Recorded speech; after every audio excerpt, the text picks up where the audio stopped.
ఒక విచిత్రమైనటువంటి పరిస్థితి ఏంటంటే పాకిస్తాన్కి ఐసీసీ టోర్నమెంట్లో ఎప్పుడు భారత్లో దారుణంగా పతనం అవుతుంటుంది.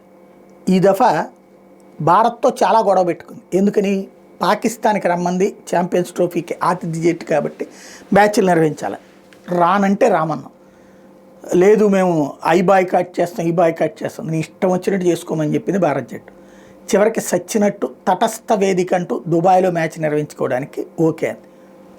భారత్ పాకిస్తాన్ మ్యాచ్ అంటే ఉండే టెంపర్ ఖచ్చితంగా వచ్చింది.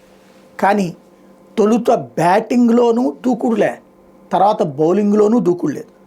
ఓ రకంగా చెప్పాలంటే ఏ దశలోనూ పాకిస్తాన్ గెలుస్తుందన్న నమ్మకం ఎవ్వడికి లేదు. ఈవెన్ పాకిస్తాన్లో కూడా లేదు. మ్యాచ్ ఏదో ఇవ్వడానికే ఆడినట్టుందండి, లేదా మ్యాచ్ ఆడటం నేర్చుకుంటున్నట్టుంది, సీనియర్ల దగ్గర జూనియర్లు నేర్చుకుంటున్నట్టుంది. కాకపోతే తల పొగరు ముట్టె పొగరు మాత్రం బోల. ఏదైతే శ్రేయస్ అయ్యర్ అవుట్ అయినటువంటి సందర్భంలో వికెట్ పడిపోయిన తర్వాత తలెగరేసినటువంటి బౌలర్, ఆ తర్వాతన దారుణమైనటువంటి అటాక్కి గురయ్యాడు.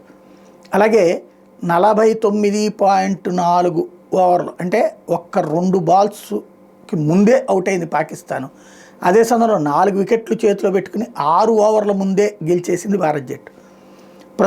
నిన్న రాత్రి దేశవ్యాప్తంగా వాస్తవంగా ఆశించిన సంబరాలు జరగల.